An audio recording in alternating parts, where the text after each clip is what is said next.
O nosso irmão Alexandre Sandro, mais José Guilherme e Cristina Buquerque, desde a fundação da Web Rádio Estação da Luz de Natal, que trabalham o livro O Céu e o Inferno. Trabalho realmente extraordinário. Dentro daquela proposta de estudar a codificação espírita, a doutrina espírita, estão aí com esse trabalho desde a fundação da Web Rádio Estação da Luz. Nós convidamos você para mais um desses programas aqui na página Estação da Luz Espírita. Nós vamos reproduzir o programa Marquês de Santo Paul, com Alexandre Santos, o José de Guilherme e Cristina Buquerque. Lembrando que a nossa página Estação da Luz Espírita não tem fins lucrativos, o objetivo é a divulgação da doutrina espírita. Vamos ao programa Espírita, Filosofia, Ciência e Moral, livro O Céu e o Inferno, capítulo 3, Marquês de Santo Paul, com Alexandre Santos, José Guilherme e Cristina Buquerque, na web rádio Estação da Luz, transmissão da página Estação da Luz Espírita. Muito obrigado pela sua companhia. Bom dia a todos e todas que nos ouvem, nos escutam e nos assistem pela a web rádio Estação da Luz. Hoje é quarta-feira, toda quarta-feira, a partir das 8h10 da manhã, nós estamos juntos aqui com o programa Filosofia, Ciência e Moral, onde estudamos vários aspectos da doutrina espírita, aspectos filosóficos, aspectos da ciência espírita, aspectos da moral espírita. E hoje estamos juntos mais uma vez, eu, Alexandre Santos, nosso irmão José Guilardo Bezerra, nossa irmã Cristina Albuquerque. Estamos juntos mais uma vez para a transmissão de mais um programa. Bom dia, minha amiga Cristina. Bom dia, Alexandre. Bom dia, Guilherme. Bom dia, Tavares. Bom dia a todos, né? Meus amigos de Ideal Espírita que nos acompanham aqui através desse canal todas as quartas-feiras. E é sempre muito bom estar aqui, podendo dividir um pouquinho daquilo que a gente vai estudando a cada momento. É isso, Guilherme? É isso, Cristina. Bom dia, Alexandre. Bom dia, Cristina, mais uma vez. Bom dia, bom dia, Tavares. Muito obrigado por mais uma oportunidade, mais uma quarta-feira. Você abre as portas do Web Rádio Estação da Luz para a gente divulgar a doutrina. Como muito bem disse Cristina, para a gente compartilhar um pouco do nosso estudo, da nossa experiência, das nossas vivências, e tentar levar a mensagem, né, para aqueles que precisam, né, que somos nós mesmos, né, Alexandre? Que aqui é por isso que mais precisamos, né? É isso, bom dia. Com certeza, meu amigo. Bom dia a todos, então. Com certeza, meu amigo Guilherme, os primeiros beneficiados são aqueles que estão divulgando a doutrina espírita, porque somos também imperfeitos e necessitados de todas as lições que a doutrina espírita nos traz. Hoje nós vamos continuar falando sobre o livro O Céu e o Inferno, na sua segunda parte. Hoje nós vamos falar sobre os espíritos em condições medianas, e hoje a gente vai falar sobre o Marquês de São Paul, né? Uma história bem interessante, curtinha, que dá para a gente conversar com tranquilidade aqui com os nossos ouvintes. Então, todos vocês que são ouvintes da Web Rádio Estação da Luz, sejam muito bem-vindos. É para vocês que nós fazemos o programa. Participem, façam seus comentários, enviem suas perguntas, que a gente faz aqui no ar, tudo que for necessário para esclarecê-los. E aí, meus irmãos e irmãs, eu vou fazer aqui uma leitura preparatória do nosso programa de hoje, retirada do livro Caminho, Verdade e Vida, um livro da Lavra do Espírito Emmanuel, pela psicografia do nosso queridíssimo Francisco Cândido Xavier, o nosso Chico Xavier. E a lição é a de número 80, Opiniões. Lição de número 80, Caminho, Verdade e Vida, Opiniões.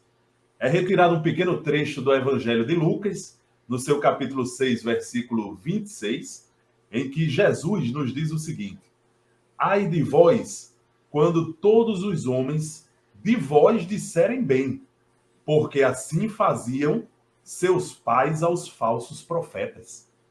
Repetindo aqui a exortação do nosso queridíssimo Jesus Cristo. Ai de vós, quando todos os homens de vós disserem bem, porque assim faziam seus pais aos falsos profetas.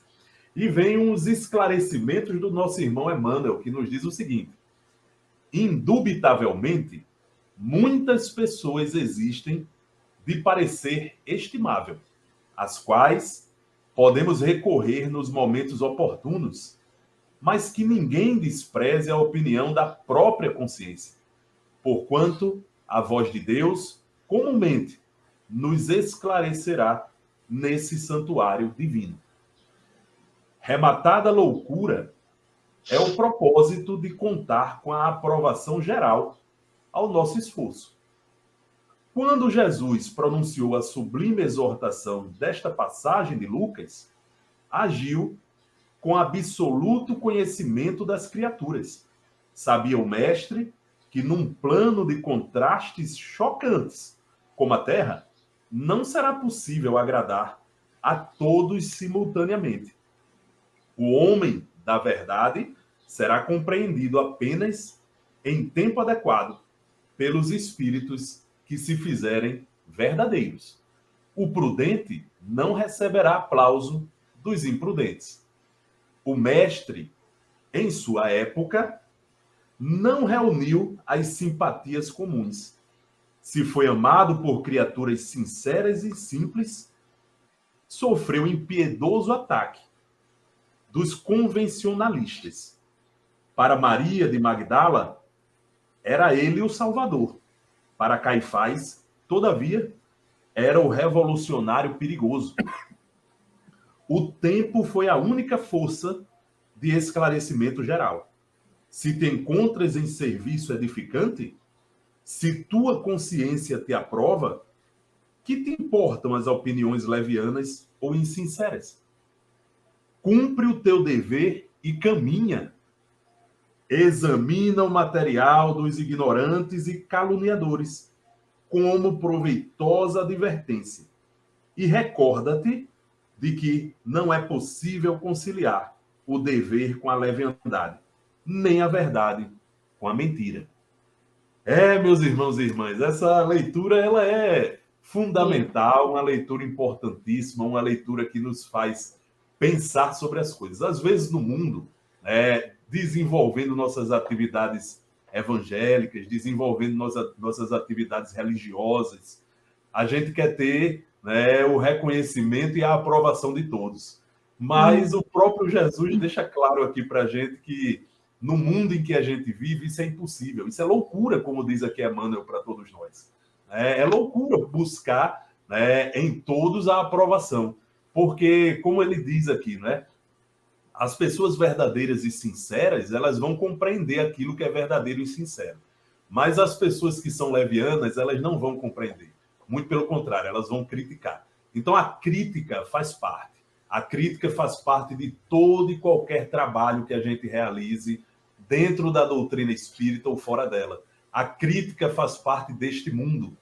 E nós temos que estar preparados para recebê-las. Como diz aqui o Espírito Emmanuel, muito bem observado por ele, olha, examina o material dos ignorantes e caluniadores como proveitosa advertência e recorda-te de que não é possível conciliar o dever com a leviandade, nem a verdade com a mentira. Onde tem gente disposta a acreditar na mentira, a verdade que você leve para ela vai doer nos ouvidos dela.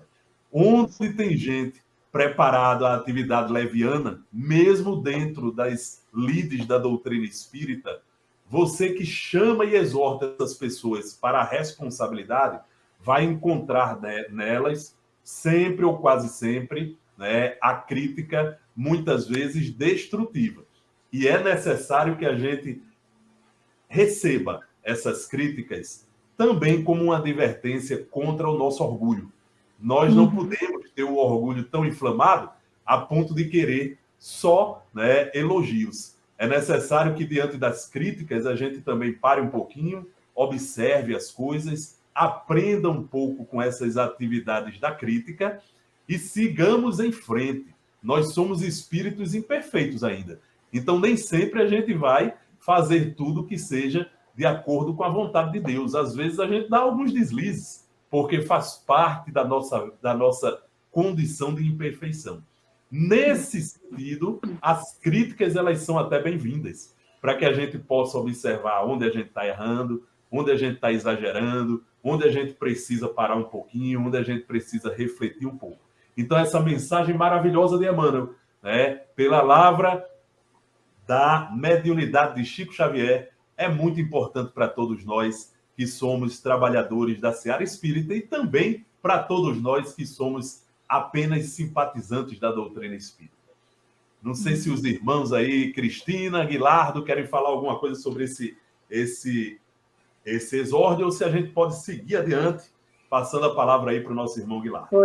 Não, Alexandre, foi muito bem comentado. Eu só estava lembrando que tem uma máxima que diz: santo de casa não obra milagres. E muitas vezes acontece isso mesmo.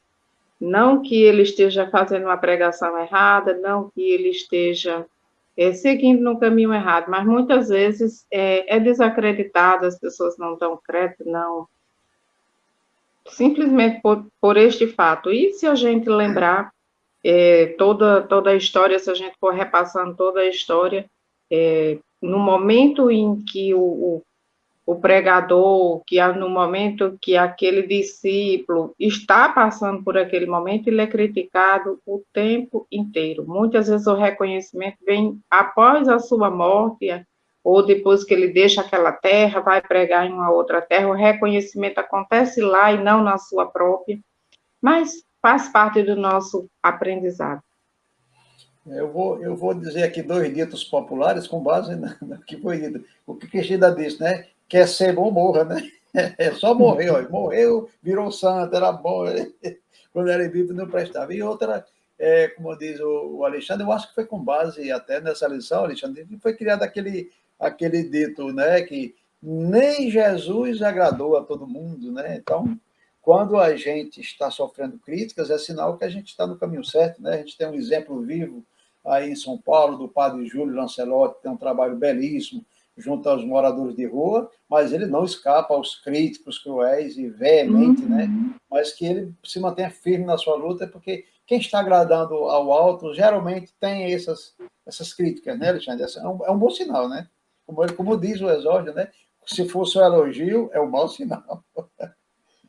Então, vamos lá, né, Alexandre? Então, como a prece está comigo, né, eu já vou iniciar aqui, fazer a nossa prece, para que a gente tenha aquela preparação para a nossa irmã Cristina fazer o Evangelho, né? Sim. Então, vamos lá, vamos fechar nossos olhos materiais e imaginar a figura do nosso Mestre Jesus, né? Ao tempo que a gente dizemos: Senhor Jesus, que a tua luz afaste do meu caminho as trevas que se projetam de mim mesmo. Que tua inspiração me guie nas decisões que devo tomar a cada dia. Que eu não seja instrumento do mal para ninguém. Que a tua bondade me ensine a ser melhor. E que teu perdão me incline à misericórdia para com os meus semelhantes. Mestre amado, tem misericórdia de mim, não me deixes entregues aos próprios impulsos, que não me falte alegria e ânimo na tarefa que me confiaste. Não me permitas a queda no comprometimento do serviço, que a cada dia eu me torne mais digno da confiança dos espíritos amigos. Jesus, divino amigo, somos todos espíritos doentes, revelando as chagas que trazemos na alma. Cura-nos, Senhor, com teu amor, como curastes outrora os cegos e os paralíticos, os leprosos e os desequilibrados mentais. Cicatriza-nos as feridas de nossos muitos erros. Não nos deixes sem remédios da tua proteção, para que não venhamos a nos tornar mais doentes ainda. Através de nossas mãos, Senhor, ampara nossos irmãos em humanidade, os tristes e desconsolados, os que estejam pensando em morrer, e aqueles que a todo instante temem sucumbir ao peso da cruz. Que tenhamos a palavra certa para encorajá-los e o sorriso amigo que incentive na luta que todos travamos contra nossas próprias deficiências. Que em teu nome doemos o pão e o agasalho, o remédio e a esperança. Que onde estivermos, sejamos um humilde traço da tua presença, junto a quantos se desesperam.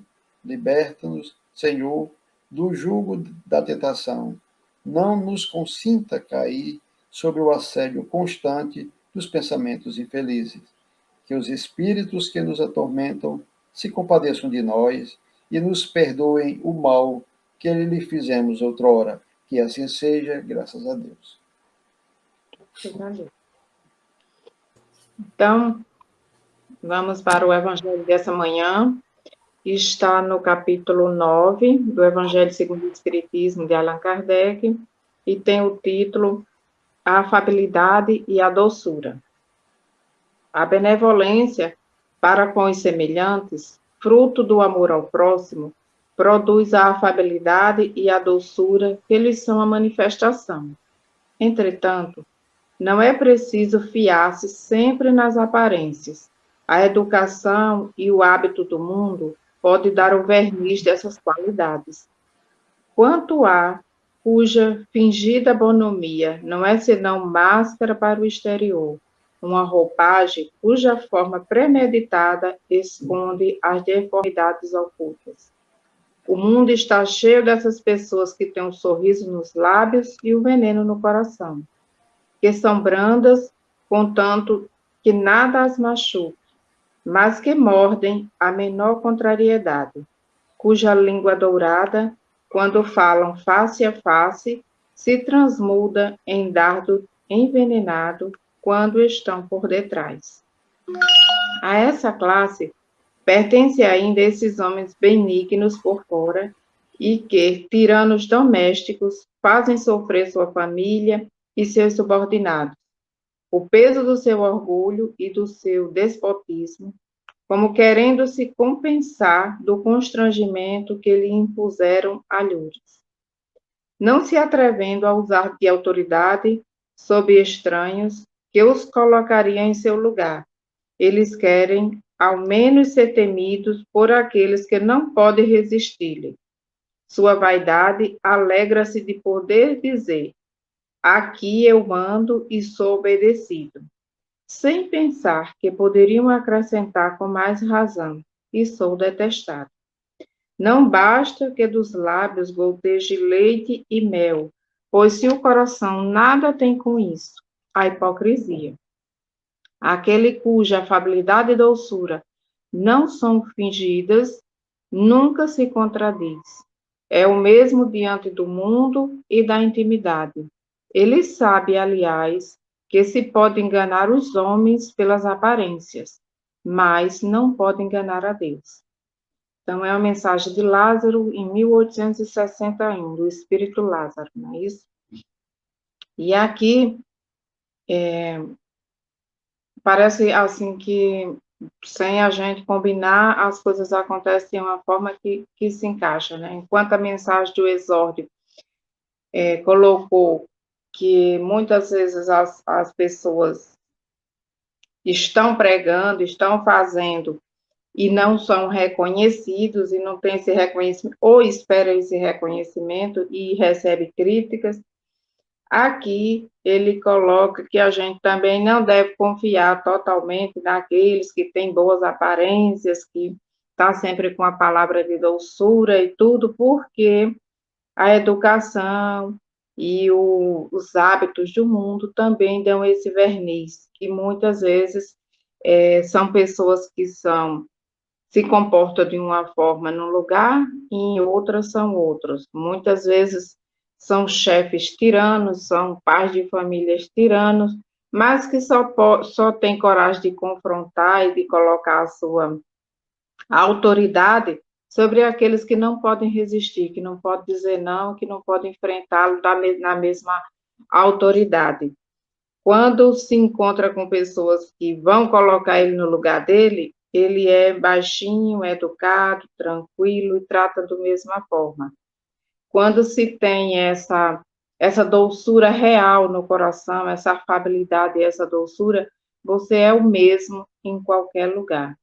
E eu já ouvi de algumas pessoas, muitas vezes a gente se surpreende com o comportamento e diz, eu já falei, puxa, eu não conhecia esse seu lado, para mim foi uma surpresa. Ah, mas aqui eu sou uma coisa, lá fora eu sou outra, eu me comporto diferente. E não deveria ser a mesma coisa? Então, muitas vezes a gente usa desse verniz em alguns lugares para parecer melhor ou para parecer que tem mais conteúdo, que é mais educado, para parecer uma verdadeira máscara, né? Mas, como diz o próprio Evangelho, nós podemos enganar os homens, mas jamais enganar a Deus. É essa a reflexão do Evangelho dessa manhã.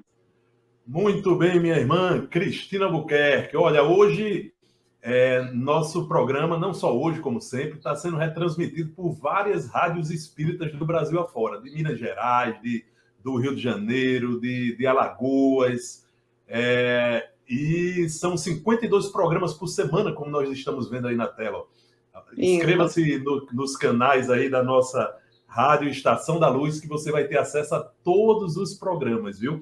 Esses programas são maravilhosos. São programas, inclusive, feitos por espíritas em outros países. É muito interessante a programação da Web Rádio Estação da Luz. E aí nós queríamos, antes de qualquer coisa, minha amiga Cristina, antes de começar o programa propriamente dito, no assunto que a gente vai tratar hoje, nós queríamos agradecer o nosso irmão Francisco Paulo de Azevedo Fernandes, que está aí interagindo conosco, dando bom dia a todos. Bom dia à Casa de Caridade Chico Xavier. Bom dia, Alexandre, Cristina Aguilar de Tavares. Sônia Pinto de Oliveira Faria também está aí interagindo conosco, dando bom dia. Muitas bênçãos a todos e também para a senhora, dona Sônia. Olga Feitosa, bom dia, almas queridas. Bom dia, alma querida.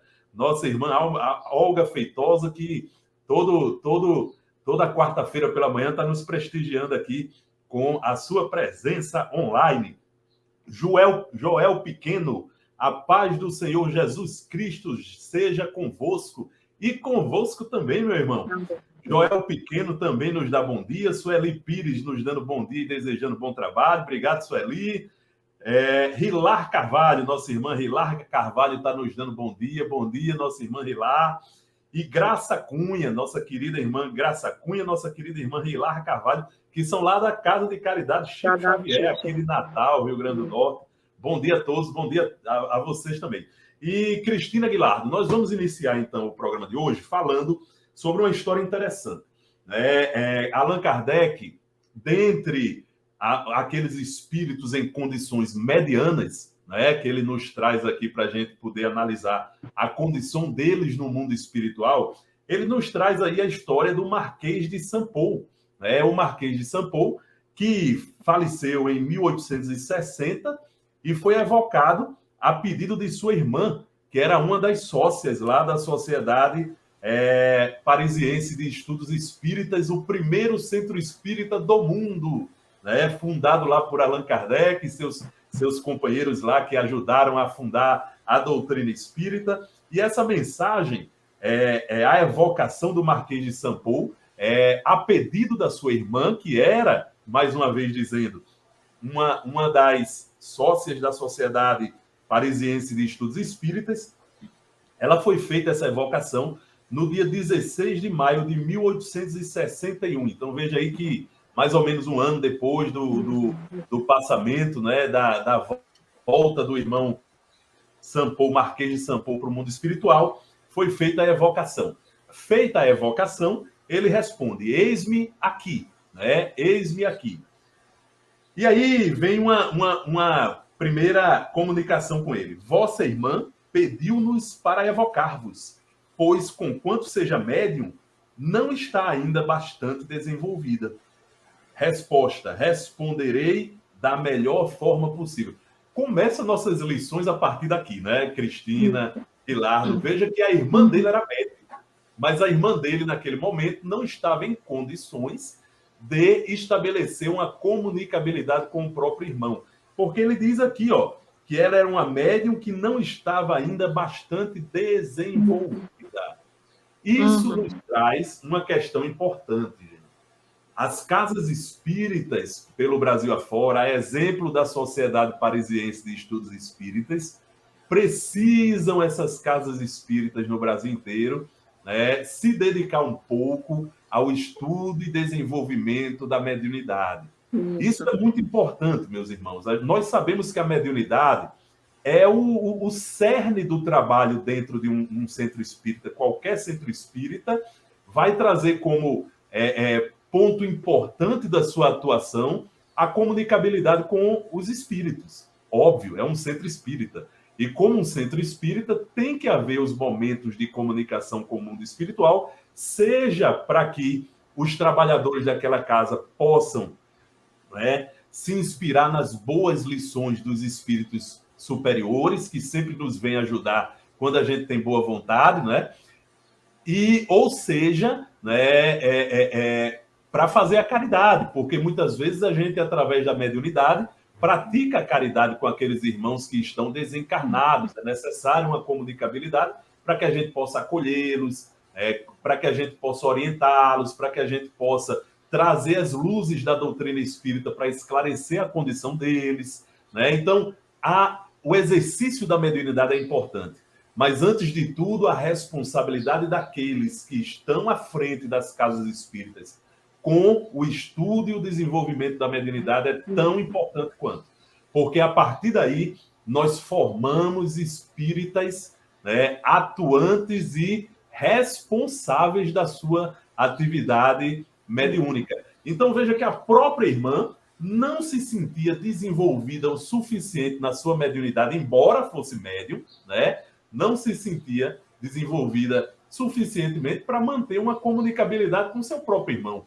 E isso, inclusive, não é nem recomendado, né? Que a gente, por exemplo, em casa, tente fazer comunicação com quem quer que seja. Existe o centro espírita onde nós temos a segurança da comunicação com a proteção necessária, né? Com a proteção necessária. Então, a própria irmã, né, é desejosa de saber a condição espiritual do seu irmão, pede na Sociedade Parisiense de Estudos Espíritas que médiuns mais experientes, mais desenvolvidos, pudessem fazer a comunicação com o seu irmão, né?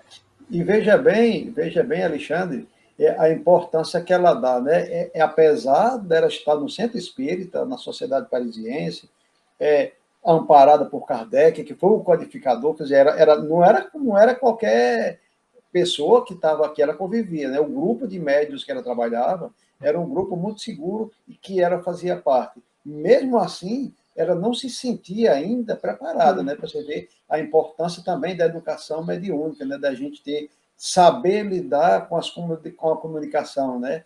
Porque a gente pode, ela tinha consciência do perigo que é você começar a fazer evocações, né? Eu me achando já preparado, né?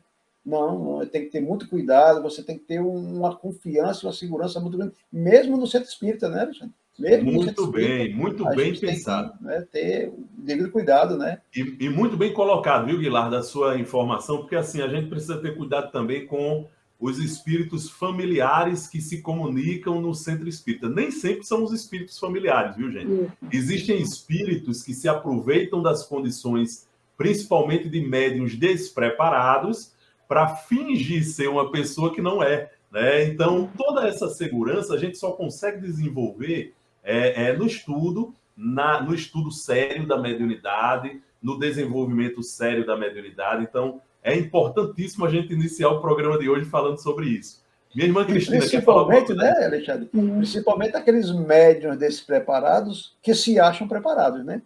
Exatamente. Aí é um problema, meu amigo. Era exatamente sobre isso que eu ia colocar agora, Guilherme. Muito importante essa colocação de Alexandre com relação ao estudo da educação da mediunidade na casa espírita, porque acontece muito isso. Muitas vezes tem pessoas sofrendo alguma perturbação, alguma situação, e não compreende que isso é mediunidade e que se acha que está doente. Mas quando descobre ou toma conhecimento de que é um médium e que isso é perfeitamente normal e que pode desenvolver esse trabalho, acha e se convida para um estudo, diz, não, eu já sou um médium formado, eu já nasci pronta, então eu não preciso estudar, eu já sei o que eu vou fazer. E não é bem assim, a gente começa a estudar e percebe quanto a gente precisa aprender para que desenvolva um trabalho sério, um trabalho realmente real. A gente que frequenta a casa espírita já há algum tempo conhece já alguns aspectos assim de coisas que não são muito reais, de mediunidades que não são, e da forma como você falou, é muito fácil para os espíritos tomar essas informações, buscar pequenas informações e se passar por um parente, por uma pessoa que se faça conhecer, que queira ser conhecido por ele. Então, é muito importante o estudo para que a gente tenha segurança daquilo que está fazendo e faça realmente um trabalho sério na casa espírita. Pois bem, minha amiga Cristina, seguindo aqui a comunicação com o espírito Marquês de São Paulo, Kardec, aliás, o dialogador que está conversando com ele nesse momento, diz o seguinte, olha, em primeiro lugar, ela, a irmã dele, né, deseja saber se sois feliz. Então, a preocupação dela primeiro é saber se ele é feliz no mundo espiritual, né?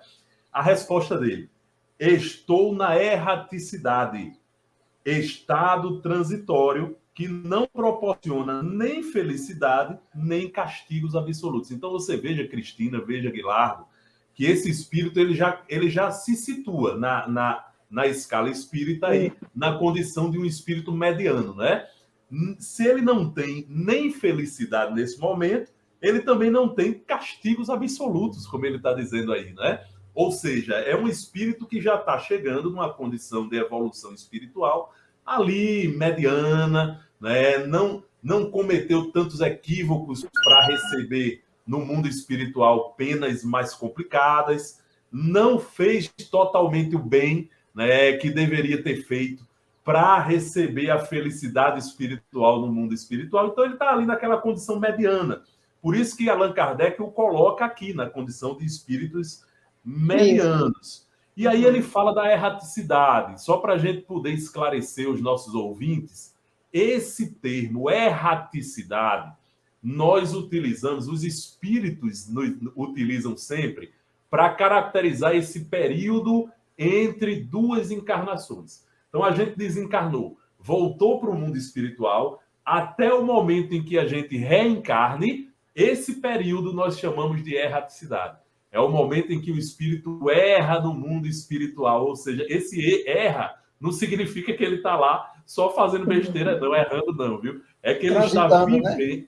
Ele está vivendo a realidade espiritual, aprendendo, porque lá no mundo espiritual tem muita atividade, viu, gente? Não pense que não tem, não, porque tem. O espírito lá que espera uma nova reencarnação, quando ele tem boa vontade de se melhorar, ele vai para um grupo de estudo, ele estuda, ele aprende, ele compreende, ele faz trabalhos de acordo com a atividade dele. Então, esse período da erraticidade é um período muito rico para o espírito, onde ele está aprendendo muita coisa, onde ele está aprendendo muita coisa, onde ele está compreendendo muita coisa sobre a vida. Poderíamos dizer... Lembrando que essa erraticidade é para nós, espíritos imperfeitos, né? Os perfeitos, eles não vivem mais na erraticidade, porque eles só reencarnam a emissão para ajudar, né, com a emissão. É para nós, né? Diríamos, de uma forma que a gente sempre costuma dizer, nem céu, nem inferno. Ele não se encontra nem no céu, nem no inferno. Está no meio termo aí. Perfeitamente, Cristina. Seguindo adiante, Cristina, olha... A quarta pergunta, ó. Permanecestes por muito tempo inconsciente do vosso estado? A pergunta que vem. Aí a resposta dele, ó. Estive muito tempo perturbado e só voltei a mim para bendizer da piedade dos que, lembrando-se de mim, por mim oraram. Então, olha só, Cristina, eu quero entrar agora, Cristina e Guilardo, eu quero entrar agora no assunto que também é tratado pelo livro O Céu e o Inferno, tá? Mas que a gente precisa voltar um pouquinho mais e ir lá para o capítulo 1 da segunda parte. Mais precisamente no item 6, onde o capítulo 1 da segunda parte do livro O Céu e o Inferno trata sobre o passamento, ou seja, trata sobre essa transição entre a vida corporal e a vida espiritual, ou seja, a morte. Fala sobre o desencarne, né? E lá no item 6, Kardec nos diz o seguinte, ó, na transição da vida corporal para a espiritual, produz-se ainda um outro fenômeno de importância capital, a perturbação. Olha só, a perturbação. Nesse instante, a alma experimenta um torpor que paralisa momentaneamente as suas faculdades, neutralizando, ao menos em parte, as sensações. É como se disséssemos um estado de catalepsia, de modo que a alma quase nunca testemunha conscientemente o derradeiro suspiro.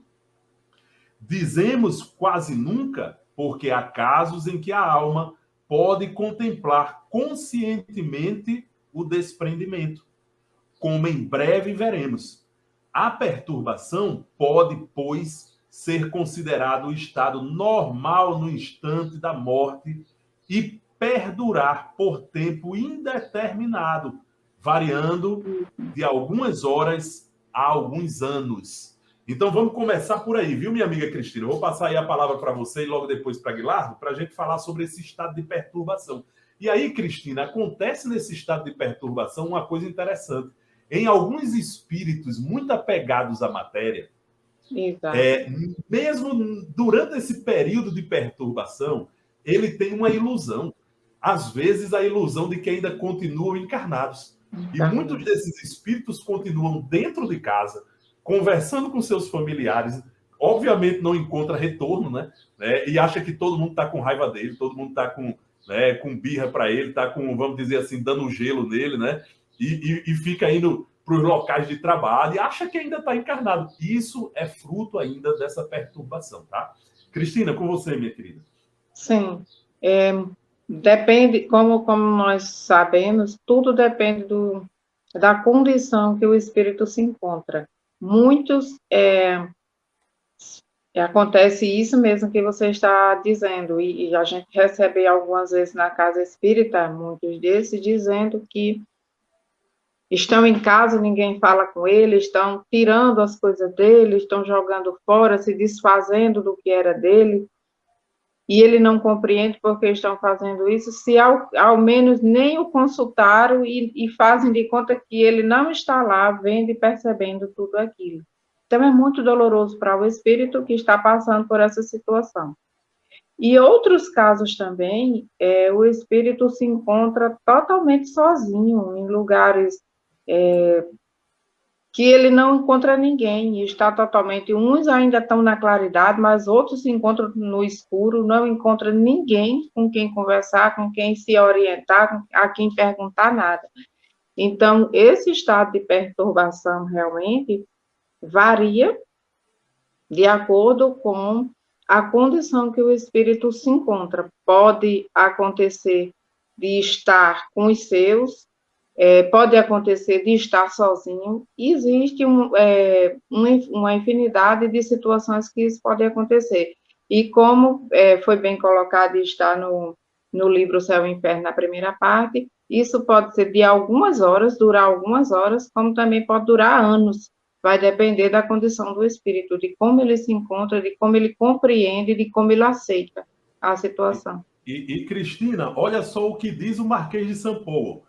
Estive muito tempo perturbado. Então, ele ficou muito tempo ainda nessa perturbação. E diz que só saiu dela pela intervenção de espíritos amigos, que fizeram oração por ele. De espíritos amigos que lembraram dele e oraram. Então, vem novamente a importância da prece, a importância da oração, de sempre orar por aqueles que já partiram, orar por todos aqueles que não estão mais conosco, independente de serem nossos parentes, amigos, mas a gente dedicar essa prece, porque diversas vezes nós já tivemos aqui a confirmação de que a prece os ajudou em algum momento, a prece foi útil para eles. Tem muitos que não no primeiro momento, mas depois começaram a compreender e ouvir. Temos casos aqui que no momento que se fez prece, ele estava num momento de perturbação tão grande que escutava somente um zumbido, mas não compreendia as palavras, e depois passa a compreender. Então, a prece realmente tem uma importância muito grande na situação desses espíritos que a encontram nesse estado de perturbação. Concorda com ela, Guilardo? E, Alexandre, e para você ver assim, por que acontece essa perturbação, né? Se a gente for analisar, é lógico que você vai ficar com essa dúvida. Por quê? Porque, como a morte não existe, né? A partir do momento que eu desencarno, e a gente não vê o último momento, raramente aqueles espíritos percebem o último momento, você tem certeza que eu estou agora, como é que eu estou vivo, como é que eu estou aqui e eu estou morto. Então, a gente vê isso claramente, um exemplo claro, porque existem os casos, Alexandre, das pessoas que estão tão perturbadas que ficam aqui dentro de casa, convivendo, mantendo sua rotina normal, como se cá estivesse, né? Mas existem também aqueles casos de perturbados no próprio mundo espiritual, como nos conta no livro Chico Xavier, no livro E a Vida Continua, né? Que duas pessoas tinham doença terminal, doença gravíssima, praticamente sem cura, fizeram a cirurgia e acordaram num hospital no mundo espiritual e não admitia de jeito nenhum que tinha morrido, quer dizer, não tinha nenhum conhecido, não é? Era explicado para eles, várias reuniões e tal, mas mesmo assim eles não aceitavam. Por quê? Porque eles continuavam vivos, estavam bem. Eles se lembravam que tinham feito a cirurgia, achavam que a cirurgia tinha sido um sucesso, não é? E que a família tinha colocado eles em um outro hospital, eles estavam incomunicáveis, eles queriam sair, né? Quer dizer, como é tanto... Quer dizer, mesmo no mundo espiritual, você sendo amparado, você ainda fica na dúvida, pode ficar na dúvida, né? Para saber como pode se dar essa perturbação, né? Ao ponto de eu permanecer preso aqui, e mesmo também no próprio mundo espiritual, eu insisti e teimar com os amigos de lá. Não, exatamente. Né? E aí, se a gente tiver merecimento, meu amigo Guilardo, minha amiga Cristina, meu amigo e minha amiga ouvinte, se a gente tiver o merecimento suficiente, pelo pouco bem que a gente faz às pessoas no mundo, pode acontecer o que aconteceu com o Marquês de São Paulo, olha só, na questão 6, né? Que é perguntado a ele, ó, quais os parentes que reconhecestes primeiro? E ele diz aqui pra gente, ó, minha mãe e meu pai, os quais me receberam ao despertar, iniciando-me em a nova vida, né? Iniciando-me na nova vida. Então, ele teve, minha amiga Cristina, meu amigo Guilardo, o prazer de receber os seus parentes, a sua parentela na Terra, agora no mundo espiritual, sua mãe e seu pai, né? Recebendo ele depois que ele despertou, obviamente, da perturbação. Durante o período da perturbação, então, o pai e a mãe não estavam lá ajudando? Estavam, claro, né? Mas ele não via, ele não compreendia, porque ele estava perturbado, né? Então, quando a gente está perturbado, a gente não vê direito as coisas ficam turvas para nós, né? É isso que significa a perturbação. Mas logo depois que ele desperta, e despertou em razão de quê? Que ele fala para a gente? Da oração e do pedido de terceiros. Por isso que é importante também a gente fazer amigos espirituais, minha amiga Cristina, porque assim, se eu saio só com antipatia do mundo, gente, chutando um em outro, mordendo A, B e C, quando eu desencarnar, ninguém vai se lembrar de pedir por mim, não. Pode ter certeza. Ao contrário, as pessoas vão dizer, ainda bem que já se foi esse chato, esse caba sem futuro. Mas quando a gente sai angariando amizades, né, as amizades sinceras, ajudando as pessoas, sendo ajudado por elas, aí a gente, no momento correto, vai receber dessas pessoas, obviamente, a lembrança positiva. E essas pessoas vão pedir por nós. Como disse Cristina, é tão importante a gente fazer essa caridade pelos que já se foram, né? Pelos que já desencarnaram, nossos amigos, nossos parentes, até nossos inimigos, né? Que a gente pode orar por eles e Jesus recomenda isso, né? Recomenda isso.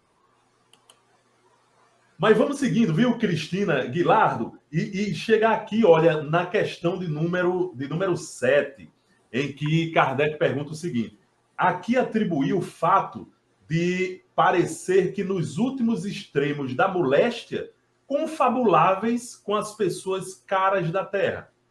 E ele responde, ó, ao conhecimento antecipado pela revelação do mundo que viria a habitar.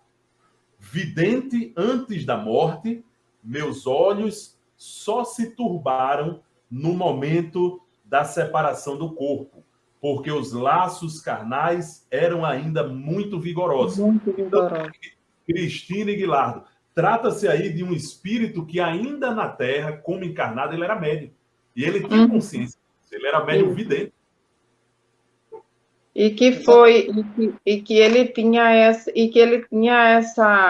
essa referência, ele sabia já do que iria acontecer após. Então, ele diz: vidente antes da morte, meus olhos compreendiam, viam, percebiam, e só se turvou realmente no momento da separação do corpo. Quer dizer, ele sabia, ele tinha essa consciência, mas no momento que desencarnou, entrou em perturbação. E aí, Alexandre, é um fato muito comum, porque mesmo que você não seja médium, que você não seja vidente, mas nesses momentos finais, como você já está para mudar de plano, abre-se, né, a vidência. Isso é muito comum com pessoas que já estão próximas da morte. Então, eu até considero assim... Inclusive, depois do seu comentário, leia o item 9, para a gente entender isso direitinho. Viu, Alexandre? Então, como eu estava dizendo, é muito comum acontecer esse fato com pessoas que estão próximas da morte. Eu até considero assim, quando tem um conhecido, uma pessoa que está muito doente, que começa a relatar esses acontecimentos, eu já começo, né, esse aqui já está... Esse daí está bem perto, exatamente. Eu fui testemunha disso, meu pai, quando estava internado, operado e tal, ainda faltavam uns 5 meses para ele desencarnar. E era muito comum, uma certa vez ele me disse: mas vixe, que sala grande é essa? Está cheio de gente aqui. E começou a dizer o nome de pessoas que já tinham desencarnado. Não é? Se essa sala está cheia de gente, está aqui fulano, está aqui fulano. Então, é um fato até normal, né, Alexandre? Porque você já está começando a antever aquele outro lado, aquele outro mundo, e você não sabe, faz confusão, né? Como quem está aqui... E também, Guilherme, tem lapsos de memória, de uma memória passada, de uma memória da infância, da juventude, alguma coisa, começa a fazer esses comentários. Eu convivi com uma senhora que estava assim, perto de desencarnar, ela já com seus 80 e poucos anos, bem doentezinha, e de um momento para o outro ela queria se levantar da cama e queria... eu tenho que ir, que a minha mãe vai ganhar neném, está precisando que eu vá ajudar ela. Quer dizer, uma senhora de 80 e poucos anos, a mãe já havia desencarnado há muitos anos, e ela já estava bem pertinho do desencarne, mas tendo essas memórias lá de trás, do início, que também já estava bem próximo do desencarne. Além do que você falou de parecer que está vendo ou está, de fato, realmente vendo pessoas que já desencarnaram, tem também lembranças lá de trás da sua vida passada. Inclusive, essa é a questão que o Alexandre pediu para me comentar, né? É como explicar que recordáveis de preferência os acontecimentos da infância, né? Aí ele responde, né? Ao fato de o princípio se identificar mais com o fim do que com o meio da vida. Não é, Alexandre? Ô, Guilardo, vamos analisar isso que ele fala. Ao fato de o princípio se identificar mais com o fim que com o meio da vida. Olha só a forma como ele responde nos explica uma coisa muito interessante. Nós somos espíritos, gente, vivendo uma experiência na matéria. Então, quando ele diz o princípio se identifica com o fim, o que é que ele está querendo dizer? O espírito está se desprendendo do corpo. Então, é normal que ele faça essa análise da sua vida desde quando ele vivia no mundo espiritual e retornou para o corpo. Então, o princípio se une ao fim, né? O princípio, ou seja, eu era espírito, aí eu vim para a matéria. Aí fiquei aqui na matéria durante o meio que ele fala é o momento em que ele estava na matéria, enquanto espírito. Né? O fim que ele fala é a condição espiritual que ele retorna. Né? Retornando aquele início. Então, isso é uma caridade de Deus conosco, Cristina, Guilardo. Isso é caridade. Tanto quanto ele diz aqui, ó, vem a pergunta subsequente aí, ó. Como explicar isso? Aí ele explica. Ó, importa dizer que os moribundos lembram e veem como reflexo consolador a pureza infantil dos primeiros anos. Olha que coisa interessante. Isso. O espírito voltando à sua essência espiritual, né? Uhum. E recentemente até eu vi um filme bem interessante e que trata um pouco disso, e a enfermeira tratando os feridos da guerra, ela era um momento onde quando eles não tinham mais cura, que ela sabia que não tinha mais salvação e estava muito ferido, ela lembrava a eles, trazia esse pensamento. O que você lembra da sua casa, da sua infância, do seu pai? Era sempre isso que ela fazia eles lembrar, e eles começavam a falar e naquilo desencarnava. Então, lembrei disso imediatamente quando eu estava lendo sobre isso. E Cristina Aguilardo, deixa eu chegar aqui na questão do número 9, porque ela é fantástica. Olha só o que é que diz aqui. Interessantíssimo, viu? Muito interessante. Vamos ver aqui a questão 9. Ó. Kardec pergunta a ele, ó, por que, referindo-vos ao corpo, faláveis sempre na terceira pessoa? Então, Kardec percebeu, e aí a irmã deve ter dito isso para ele, obviamente, né? Que no finalzinho da vida dele, quando ele estava moribundo ainda, na doença, para desencarnar, ele se referia ao próprio corpo dele na terceira pessoa. Né? Como se já tivesse afastado. Como se ele estivesse falando de uma terceira pessoa, né? E aí ele responde aqui, ó, porque eu era vidente, como eu já vos disse, e sentia claramente as diferenças entre o físico e o moral, ou seja, entre o corpo físico e o espiritual, né?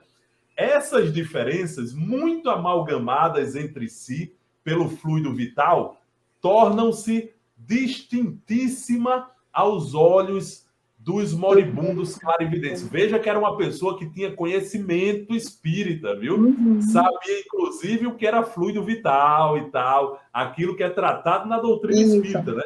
E Kardec faz um arremate final aqui, ó. Eis aí uma particularidade singular da morte deste senhor. Nos seus últimos momentos, ele dizia sempre: ele tem sede, é preciso dar-lhe de beber. Ele tem frio, é preciso aquecê-lo. Sofre em tal ou tal região, etc. E quando se lhe diziam: mas sois vós que tendes sede? Ele respondia: não, é ele. Aqui ressaltam perfeitamente as duas existências. O eu pensante está no espírito e não no corpo. O espírito, em parte desprendido, considerava o corpo outra individualidade, que, a bem dizer, lhe não pertencia. Era, portanto, ao seu corpo que se fazia mister descedentar, e não a ele espírito. Este fenômeno nota-se também em alguns sonâmbulos. Então, veja só, minha amiga Cristina, meu amigo Guilherme, eu me lembrei imediatamente de uma palestra que uma vez eu assistia com Raul Teixeira, aqui em Natal, Rio Grande do Norte, em que Raul Teixeira contava para a gente sobre o desencarne do pai dele.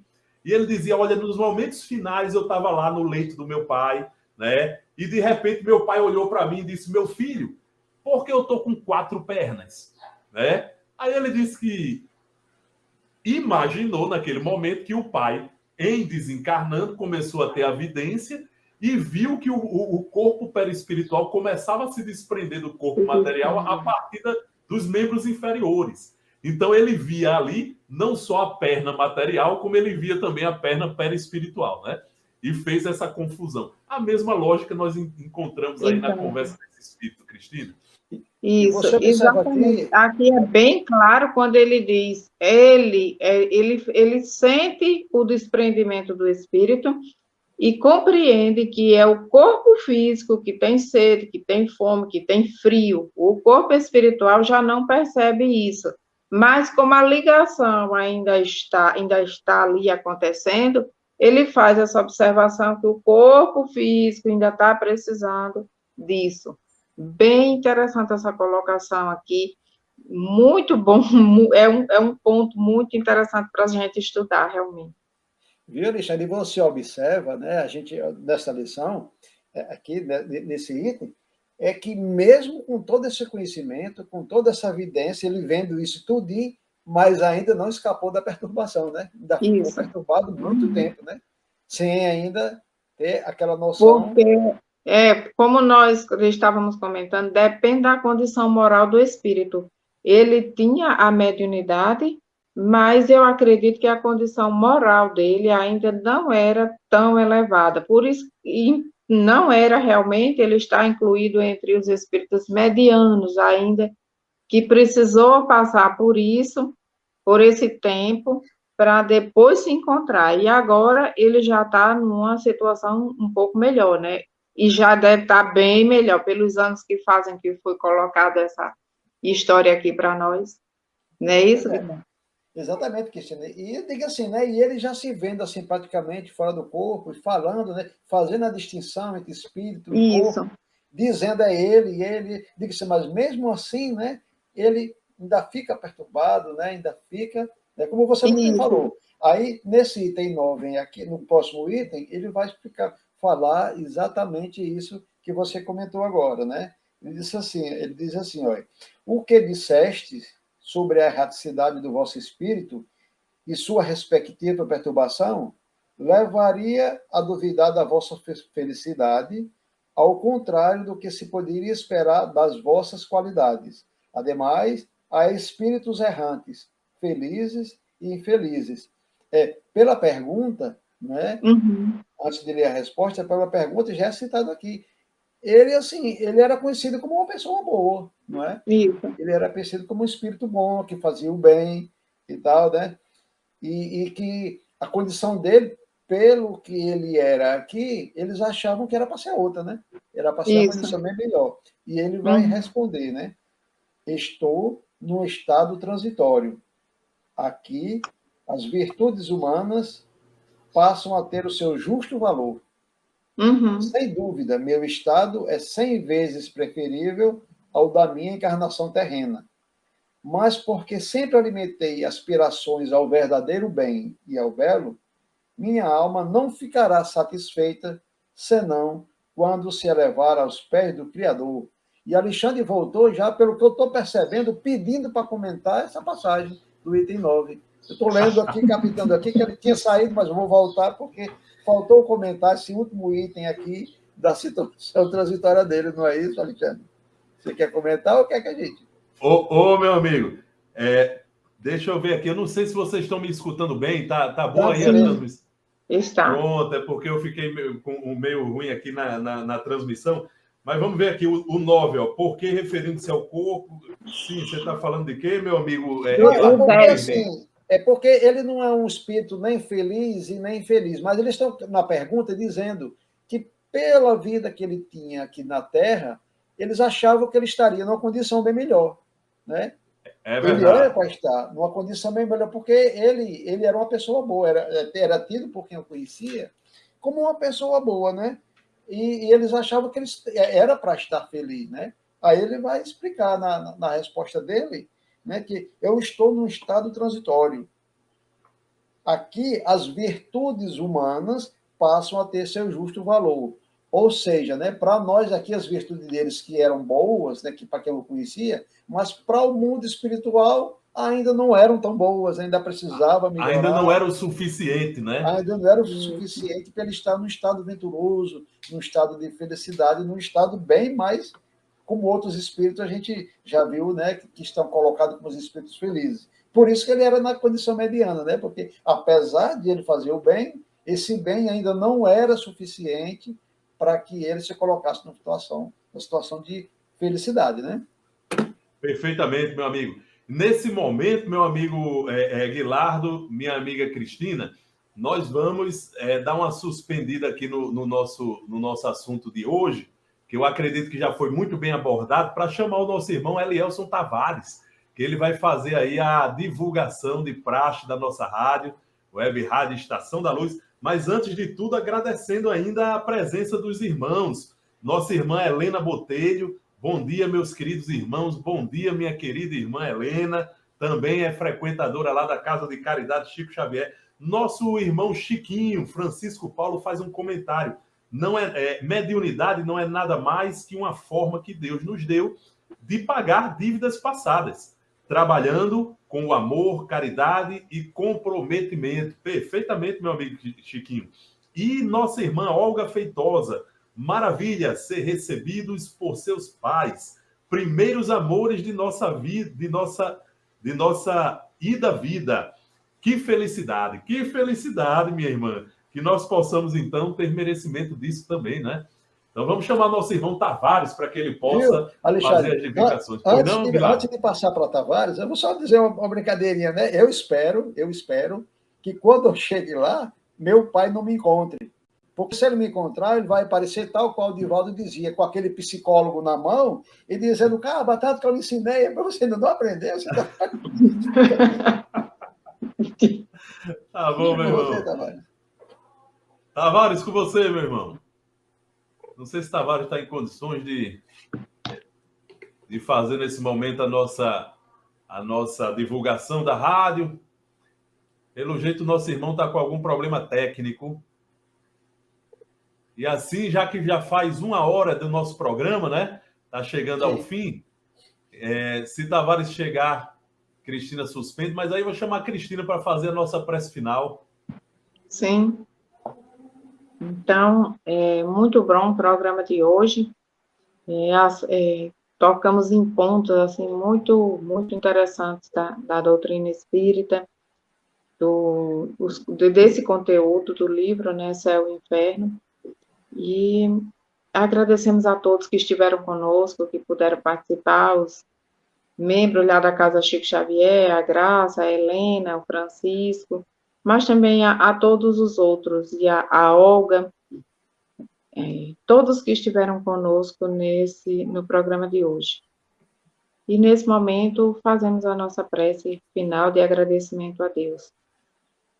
Que possamos silenciar a nossa mente e o nosso coração por alguns instantes, elevar o nosso pensamento a Deus, Pai de infinita bondade, a Jesus, nosso Mestre amado e amigo de todas as horas, a nossa Mãe Maria de Nazaré, aos nossos anjos guardiões, aos nossos guias e protetores. E agradecer a Deus, Pai Todo-Poderoso, Criador de todas as coisas, por todas as oportunidades que nos permite, pelo dom da vida, pelo dia de hoje, por estarmos aqui refletindo sobre essa doutrina maravilhosa. Agradecer pelo nosso trabalho, pela nossa família, agradecer infinitamente por tudo. E te rogar a vossa luz sobre a nossa mente e o nosso coração, para que possamos sempre trilhar o caminho do bem. Te rogar também por todos aqueles que sofrem a dor da solidão, da ingratidão, da doença incurável, da perda de um ente querido, todos aqueles que sofrem de alguma forma, que no dia de hoje tenha seu coração consolado e que ganhe uma nova força, uma nova coragem para vencer essa prova. Agradecendo infinitamente por tudo, ó Pai, mas que tudo seja feito sempre segundo a vossa vontade. Que assim seja. Uma boa semana para todos que estiveram conosco, para todos que nos ouviram e que vão nos ouvir. E até a próxima oportunidade, com a graça de Deus. Tchau, até a próxima. Obrigado, Tavares. Até quarta, se Deus quiser. Já. Isso.